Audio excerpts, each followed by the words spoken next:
नमस्कार साथियों, कैसे हो आप लोग। उम्मीद करते हैं अच्छा ही होंगे। आज के वीडियो में हम वॉइस पढ़ेंगे। वॉइस का ये चौथा दिन है। इससे पहले वाले वीडियो में हम बता चुके हैं कि टेंस, अगर कोई सेंटेंस टेंस से रिलेटेड हो तो उसको हम बनाएंगे कैसे। अब जो होता है नॉर्मल सेंटेंस रहे, अगर कोई सेंटेंस नॉर्मल रहे तो उसे एक्टिव से पैसिव में कैसे बनाना है, इस वीडियो में हम यही जानेंगे।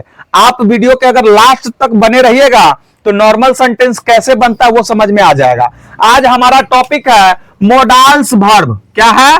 Modals verb. अगर किसी सेंटेंस में मोडाल्स लगा हो, मोडाल्स मतलब एक्सिलरी वर्ब, और एक्सिलरी वर्ब का मतलब होता है हेल्पिंग वर्ब। मतलब वह टेंस से रिलेटेड नहीं होता है। टेंस से कुछ सेंटेंस जो होता है वो रिलेटेड, जैसे शैल विल हो गया, वह रिलेटेड रहता है, लेकिन कुछ सेंटेंस ऐसा भी जो होता है टेंस से रिलेटेड नहीं होता है। तो उसमें अगर मोडाल्स वर्ब लगा हुआ है तो उसे हम कैसे एक्टिव से पैसिव बनाएंगे। तो ध्यान दीजिए, इसका स्ट्रक्चर क्या होता है पहले ये समझ लीजिए। आपको सेंटेंस इस पैटर्न में रहेगा, subject plus modals, subject plus modals plus V1 plus object. यह आपको इस टर्म में सेंटेंस मिलेगा। जब इस टर्म में सेंटेंस मिलेगा तो इसे एक्टिव से पैसिव में कैसे बनाएंगे, इन चीजों को आपको समझना है। अभी तक आपने टेंस पढ़ा है।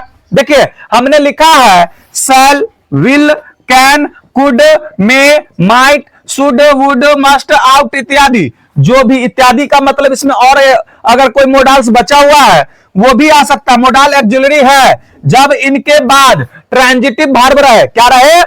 Transitive verb. इट मींस उस वर्ब के बाद ऑब्जेक्ट लगा हो। वर्ब दो प्रकार के होते हैं, मेन वर्ब दो प्रकार के होते हैं, एक ट्रांजिटिव वर्ब और एक इंट्रांजिटिव वर्ब। तो समझ लीजिए, ट्रांजिटिव वर्ब प्रयुक्त रहे, इट मींस वर्ब लगा रहे और उसके बाद ऑब्जेक्ट भी रहे, तब हम वर्ब को पैसिव में बदलने के लिए निम्नलिखित फॉर्म का प्रयोग करते हैं। अब इसको हम बनाएंगे कैसे, इन चीजों को देखिए। करना कुछ नहीं है, इस पैटर्न पर रहेगा subject plus modals plus V1 plus object. आपका जो भी सेंटेंस होगा इस पैटर्न पर रहेगा। इसे हमें एक्टिव से पैसिव में कैसे बनाना है, तो हम आपको बोले हैं इसमें तीन चार चीज कॉमन है। क्या है?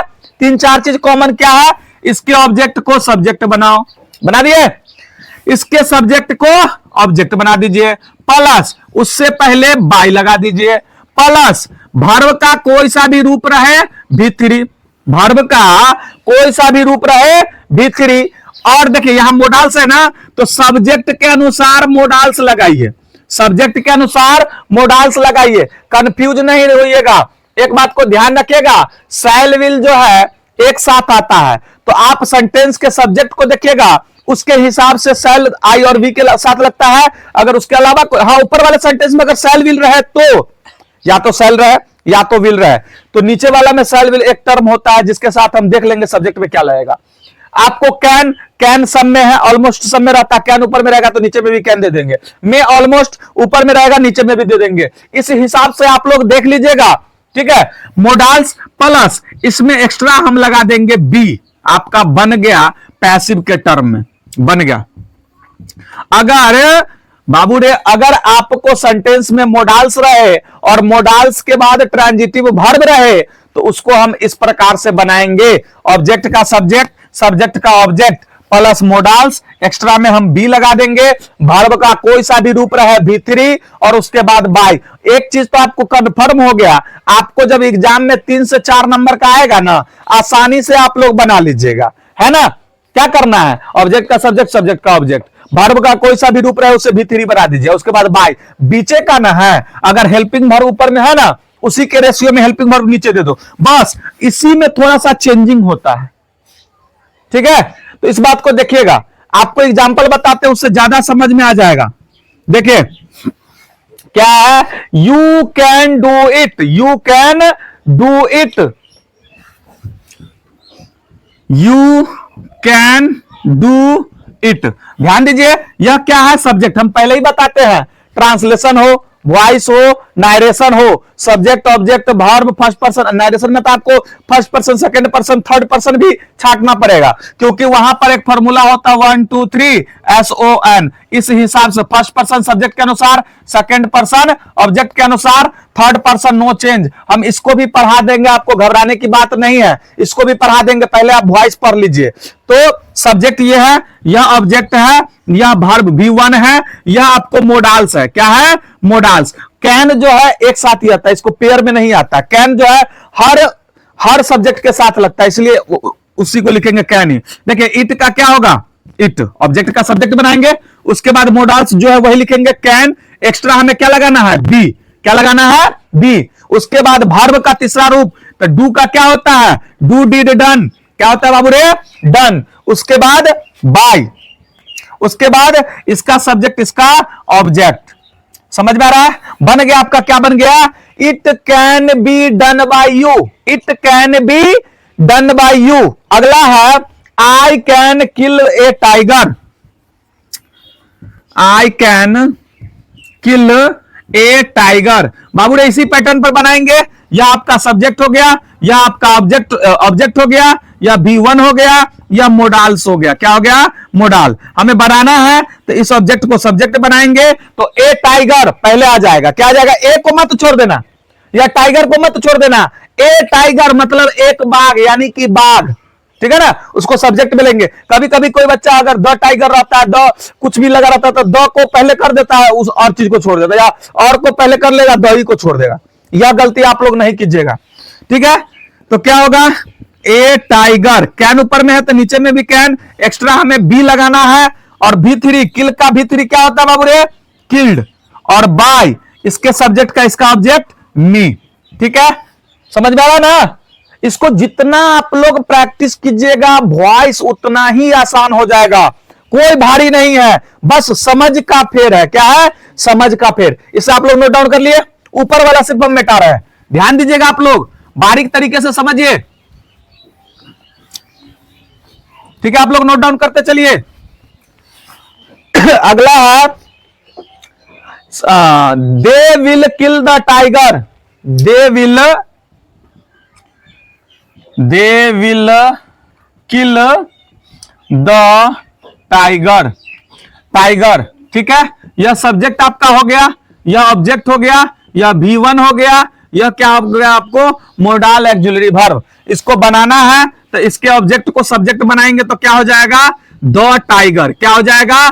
The tiger. और यहां बाघ है तो विल, क्योंकि सैल का प्रयोग आई और वी के साथ होता है और बाकी के साथ किसका प्रयोग होता है? विल का। इसीलिए हम टाइगर के साथ विल ही रहने देंगे। एक्स्ट्रा लगाएंगे बी, और किल का क्या हो जाएगा? किल्ड। ठीक है, और इसमें आप बाय देम, इसका ऑब्जेक्ट का सब्जेक्ट का ऑब्जेक्ट बनाएंगे। दे का क्या हो जाता है? देम। बन गया the tiger will be killed by them. The tiger will be killed by them. कहीं कहीं पर अगर एग्जांपल में आपको बाय प्लस एजेंट अगर साइलेंट हो तो कोई घबराने की बात नहीं है। हमने बताया है कि कुछ सेंटेंस ऐसे होते हैं जिनमें बाय और एजेंट देने की जरूरत नहीं होती, तो आप लोग घबराइएगा नहीं ऑप्शन में। ठीक है, वहां पर बाय और देम नहीं भी लगा हो सकता, अगर लगा है तो ठीक है। नेक्स्ट है I could help you.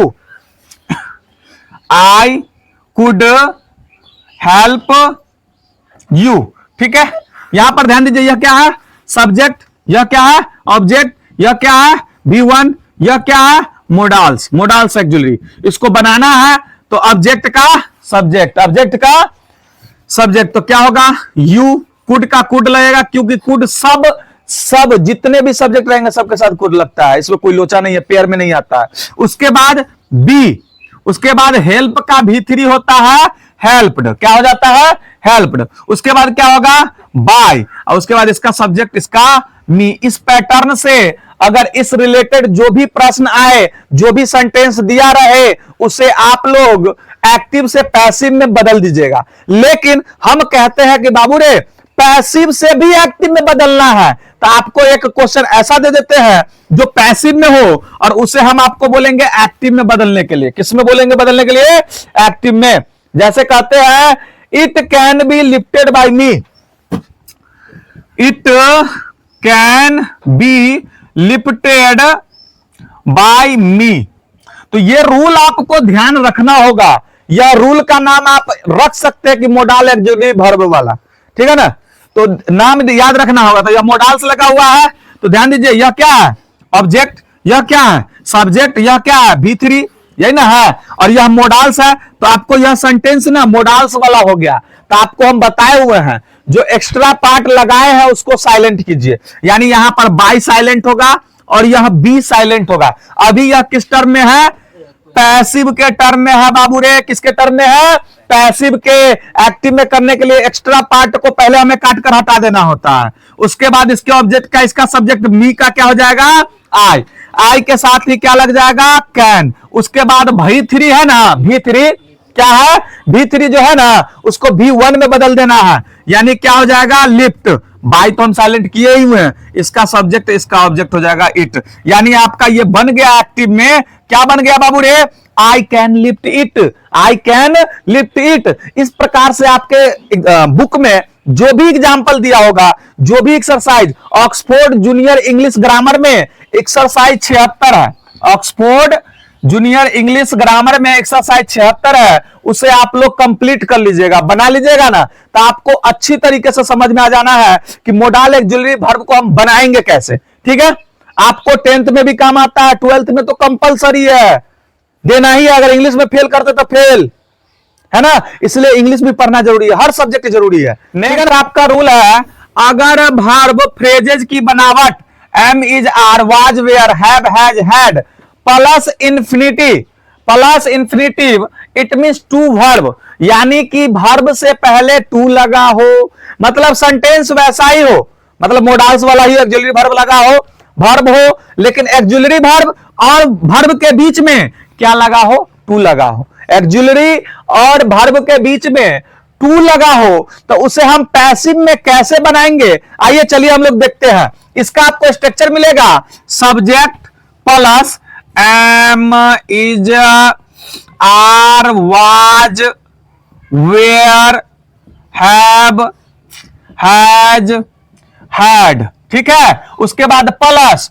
To, TO2 लगा रहेगा, प्लस V1, उसके बाद प्लस ऑब्जेक्ट या आपको एक्टिव। कहता है कि अगर कोई सेंटेंस इस टर्म में हो, हमने अभी यही ना बताया है, ये सारा के सारा क्या है, मोडाल्स है। क्या है, मोडाल्स है। इसको हम हेल्पिंग वर्ब भी कहते हैं और एक्जुलरी वर्ब भी कहते हैं, ठीक है, ठीक है ना।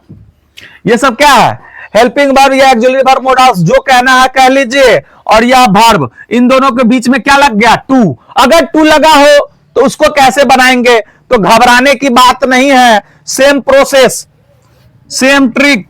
इसके ऑब्जेक्ट को सब्जेक्ट बनाओ, यह जो भी मोडाल्स है उसी के अनुसार लगेगा। एम इज आर एक साथ रहता है, वाज वेयर एक साथ रहता है, हैव हैज एक साथ रहता है, और आपका जो ये हैड है वह सिंगल रहता है, क्योंकि हैड सब में लगता है। ये जोड़ा जोड़ा हम बना दिए, घेर दिया है ना, वह एक साथ रहता है, ठीक है। हम लिख देते हैं सब्जेक्ट के अनुसार ही इसको लगाइएगा। तो am is are was were have has had plus, इतना तो रहेगा। टू है तो टू को भी रहने देना है, इसको छेड़छाड़ नहीं करना है। प्लस एक्स्ट्रा में लगाएंगे बी, क्या लगाएंगे, बी। समझ में आ गया। उसके बाद वर्ब का V1 है तो V3, चाहे वैसे तो हम बताते हैं कि वर्ब का कोई सा भी ऊपर में रूप रहे V3 कीजिए।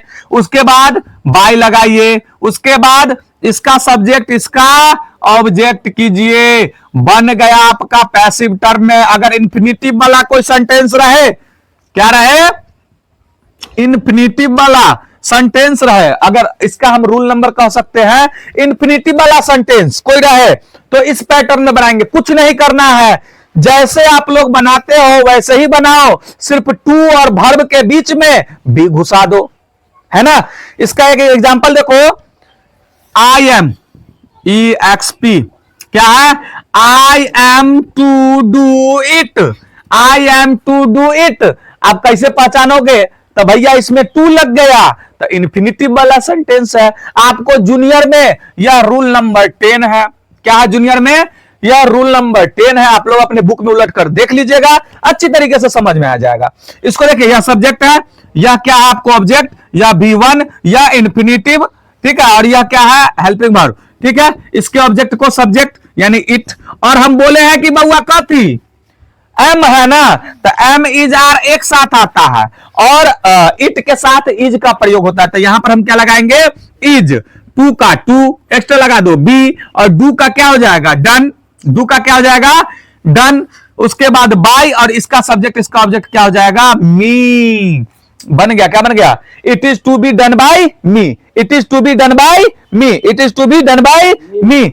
अगला है I was to do it, I was to do it, I was to do it. यह आपका क्या है सब्जेक्ट, यह क्या है ऑब्जेक्ट, यह क्या है V1, यह आपको इन्फिनिटिव हो गया, यह क्या हो गया हेल्पिंग वर्ब, करना कुछ नहीं है, ऑब्जेक्ट का सब्जेक्ट बनाइए इट। अब आपको मन में होता है कि वाज है, आई में कथी लगाओ, तेरे बहु वाज वेयर के ही टर्म में बने तो इट के साथ वाज लगते, तो वाज लगा दो, तो क्या होगा इट वाज, इट वाज, उसके बाद टू का टू, उसके बाद बी का बी, और डू है तो डन, डू है तो डन, उसके बाद क्या लगाना है बाय, उसके बाद क्या लगाना है बाय, और इसका सब्जेक्ट इसका ऑब्जेक्ट यानी आई का ऑब्जेक्ट मी। आपका बन गया it was to be done by me, it was to be done by me, it was to be done by me. अच्छी तरीके से समझ में आ रहा है ना सबको, भारी नहीं लग रहा होगा, और प्रैक्टिस कर लीजिएगा, एकदम खाने का चीज लगेगा। 3 से 4 नंबर यूं यूं चुटकी में ले आओगे,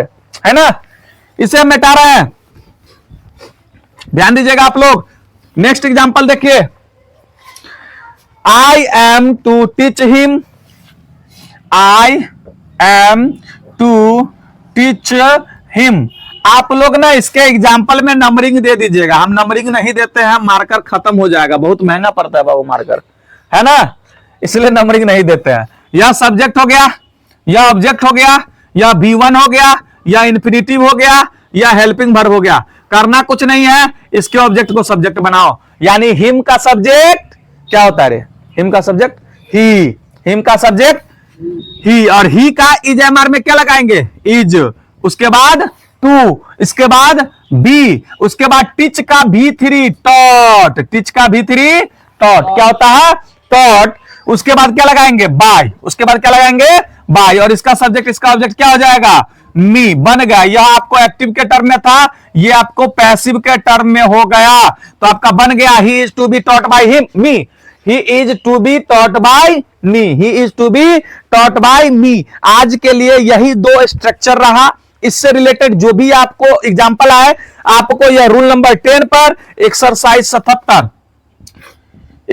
77 आप लोग बना लीजिएगा। हाँ, इसका आप इंस्ट्रक्शन इट मींस हिंट पढ़ लीजिएगा। एक्सरसाइज 77 में दिया हुआ है कि भाई रे 5, 6, 9, 12, 13, 14 और 20 में बाय प्लस एजेंट देने की जरूरत नहीं है, मतलब जो जो नंबर का दिया हुआ है ना उसमें यहां V3 तक ही लिखना है, बाकी इन दोनों को साइलेंट कर देना, ठीक है।